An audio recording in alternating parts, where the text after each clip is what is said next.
내가 르브롱산에서 양을 치고 있을 때의 일이다.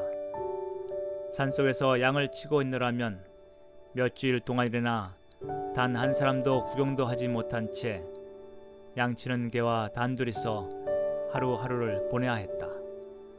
눈앞에 보이는 것은 산자락의 초록빛 풀밭과 너울다랗게 펼쳐진 푸른 하늘, 그리고 유유히 흘러가는 흰 구름뿐이었다.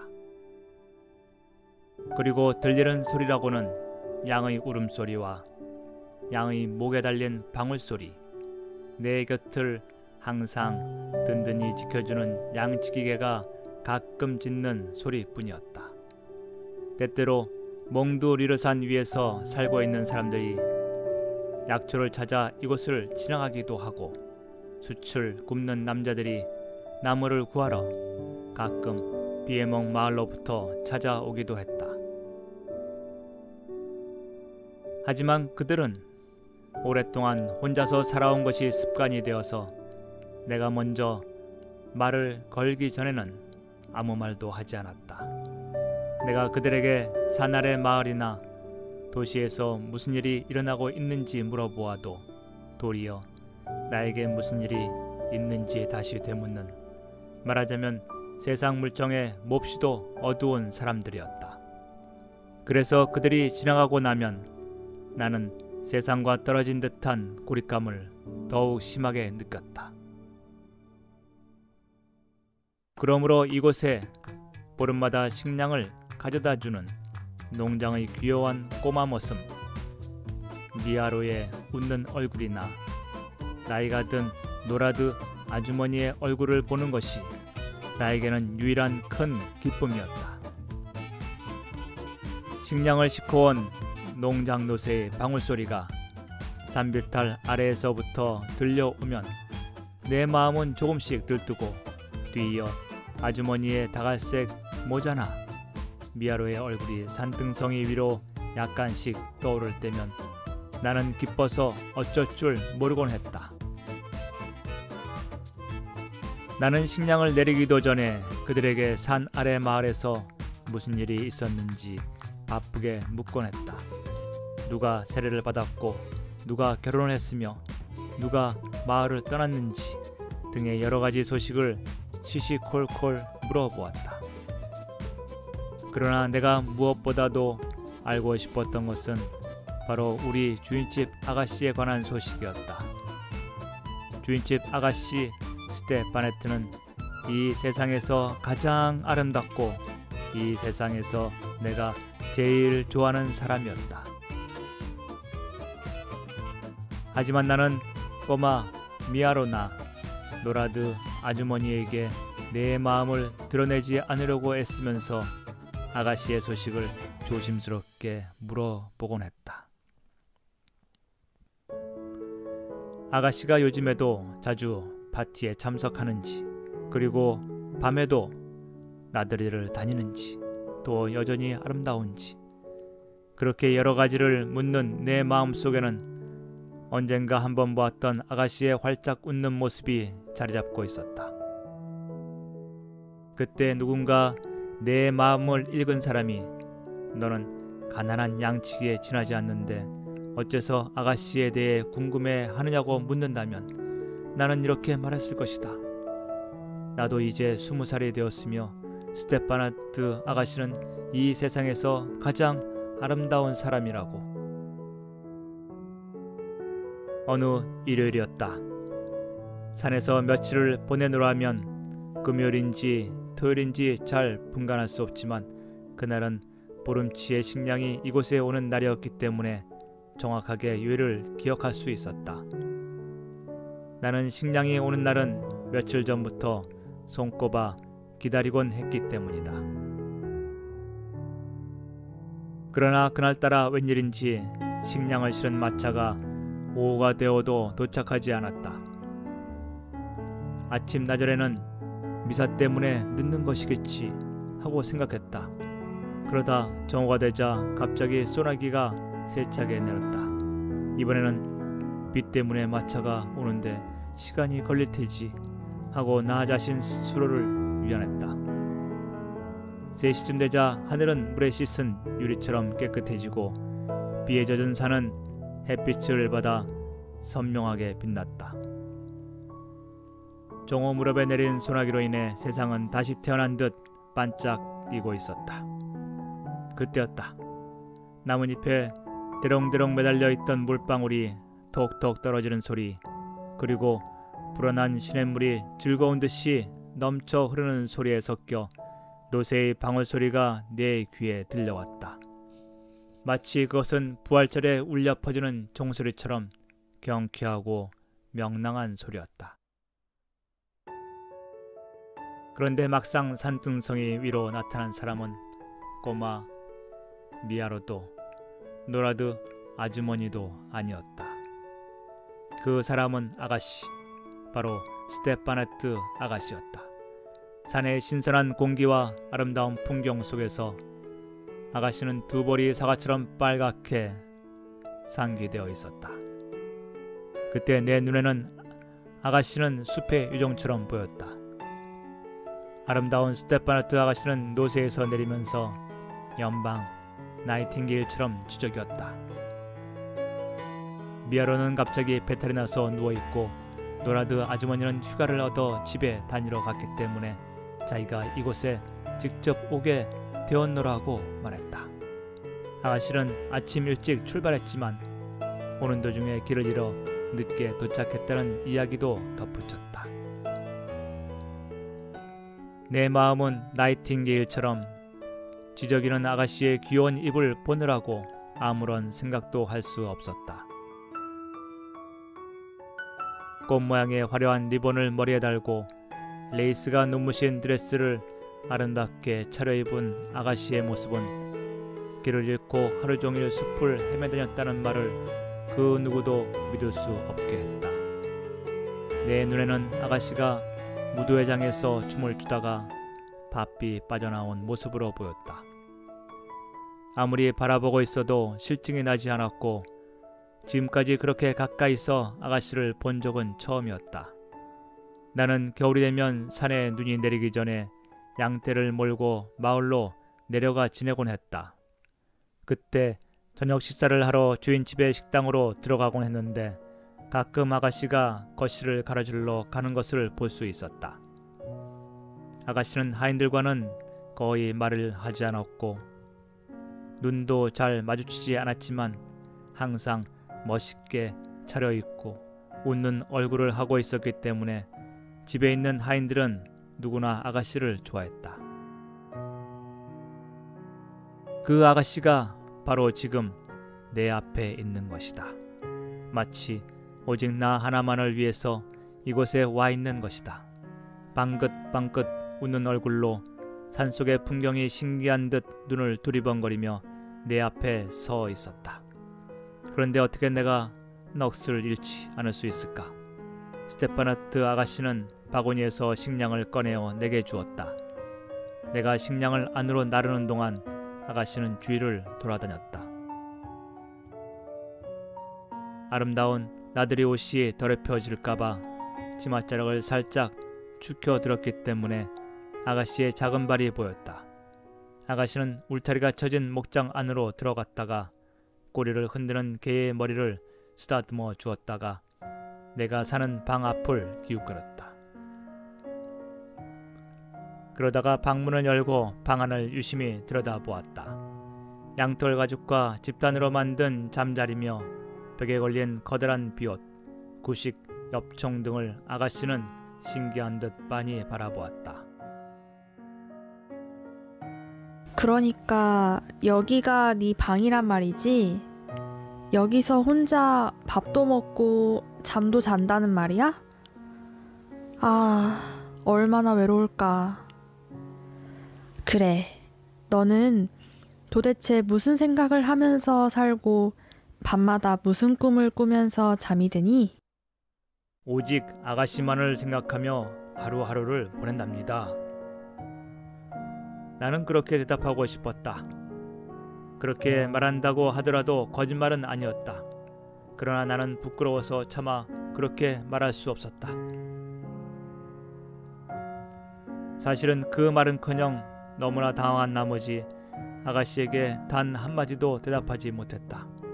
아가씨는 나를 어찌할 바를 모르게 만들어 놓고 그것이 재미있는지 나에게 한층 더 짓궂은 질문을 던졌다. 그래, 네 여자친구는 가끔 너를 만나러 오니? 물론 예쁜 여자친구일 테지. 분명히 예쁜 황금 사냥일 거야.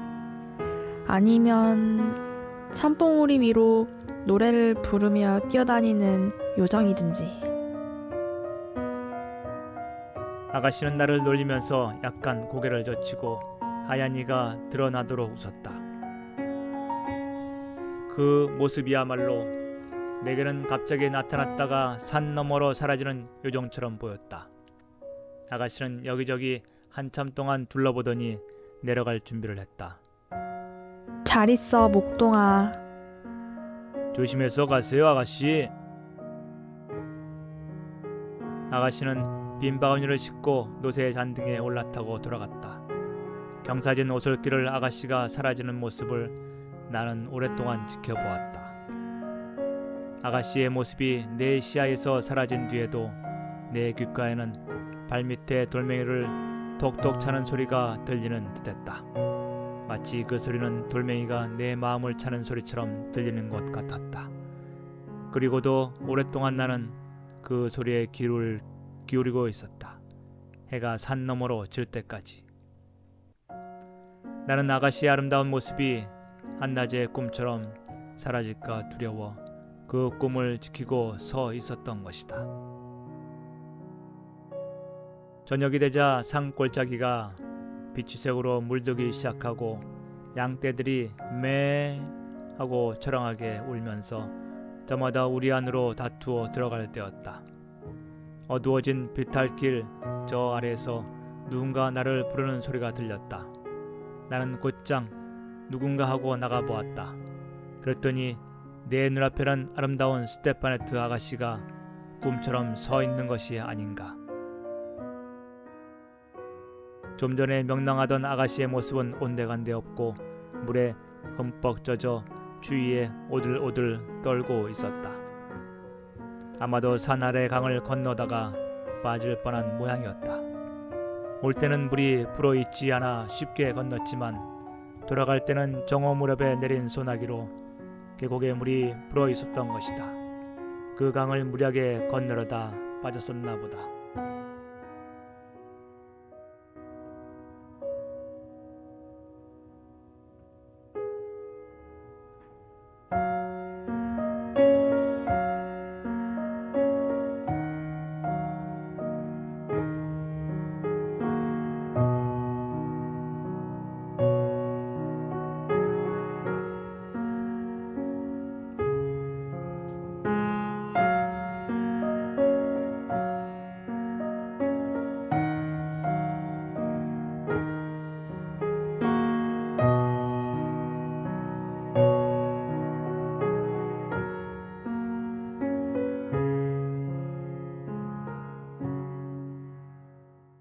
이제 무엇보다도 곧 날이 어두워져 혼자서 산을 내려간다는 것은 불가능했다.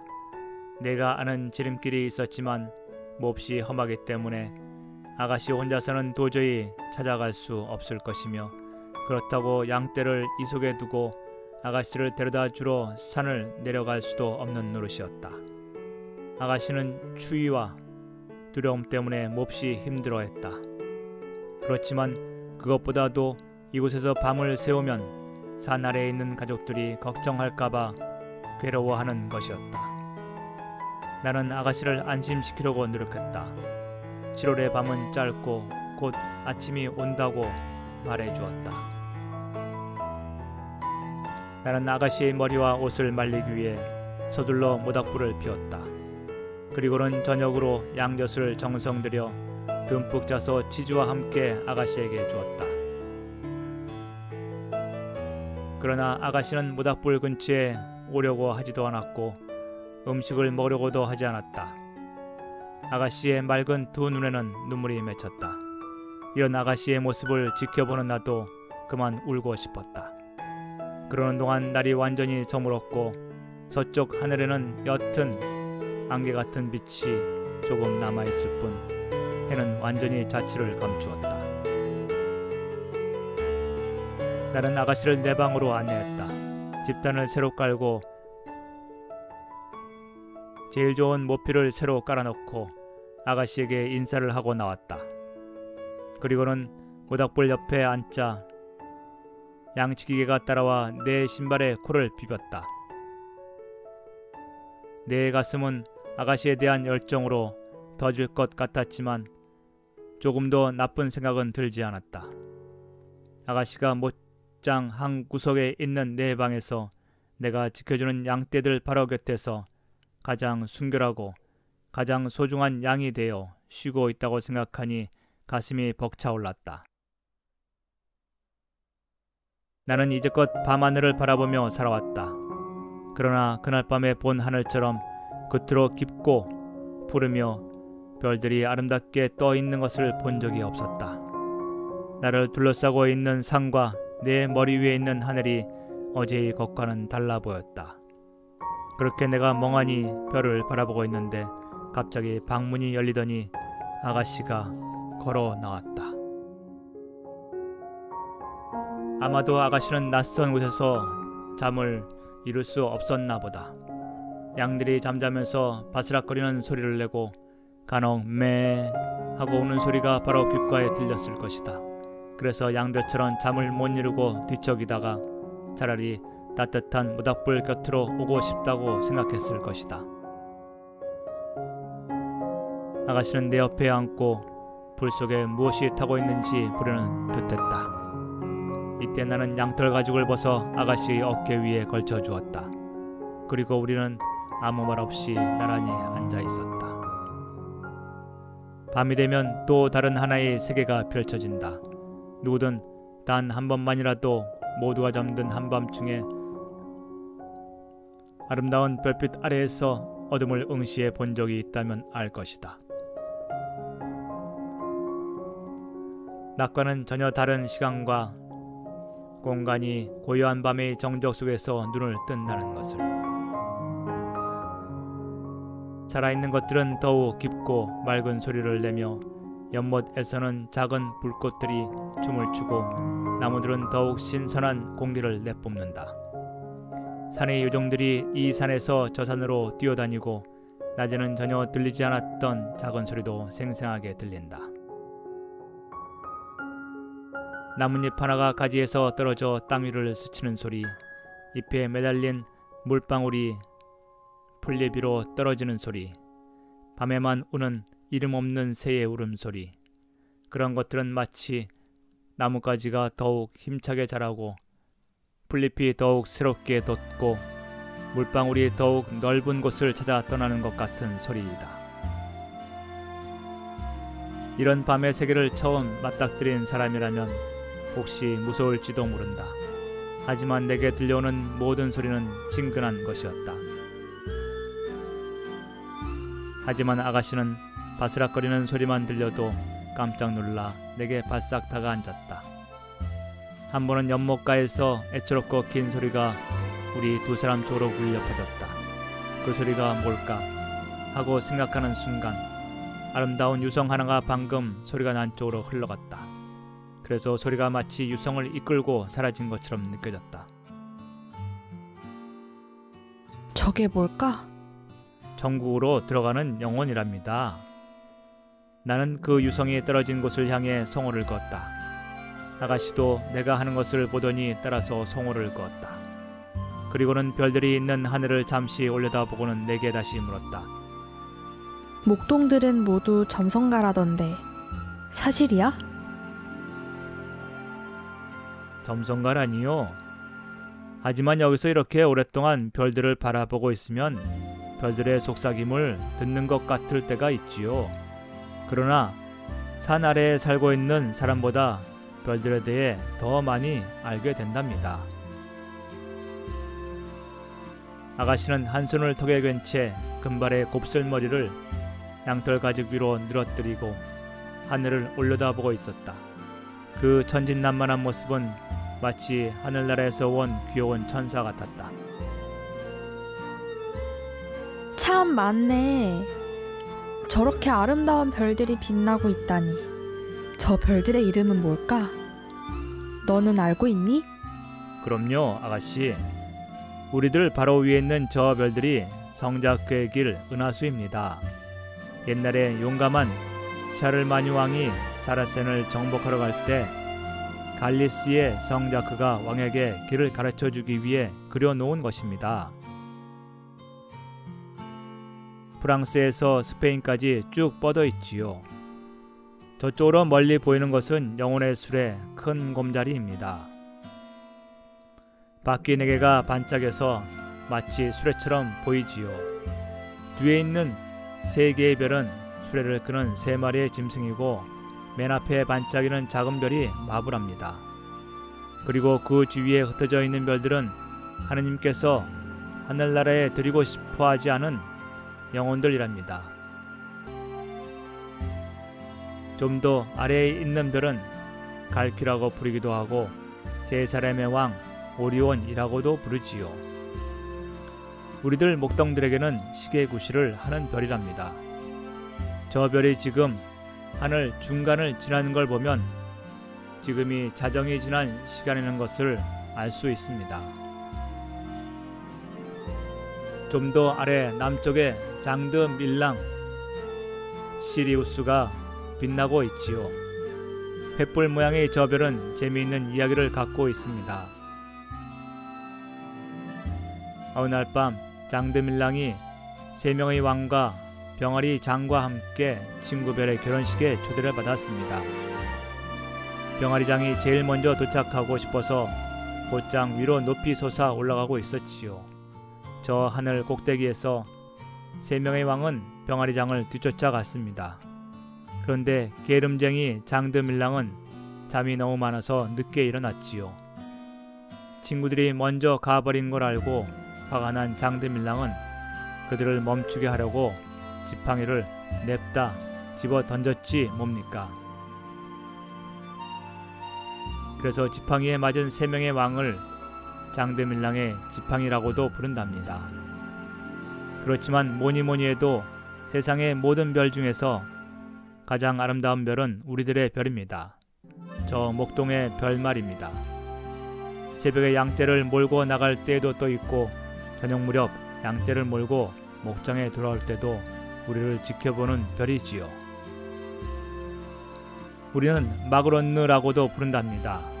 아름다운 마그론느는 프로방스의 피에로를 쫓아가서 7년마다 한 번씩 피에로와 결혼을 하지요. 어머, 별들도 결혼을 하니? 그럼요, 아가씨. 내가 별들의 결혼에 대해 설명하려고 할 때였다. 무엇인가 따뜻하고 보드라운 것이 내 어깨를 살짝 눌렀다. 졸음에 겨운 아가씨가 그 작은 머리를 내 어깨에 기댄 것이다. 리본과 레이스로 묶은 곱슬곱슬한 머리카락이 내 얼굴을 간지럽혔다. 나는 설레는 가슴으로 꼼짝도 하지 않고 앉아 있었다. 조금이라도 몸을 움직이면 아가씨가 깨어날 것 같았기 때문이다.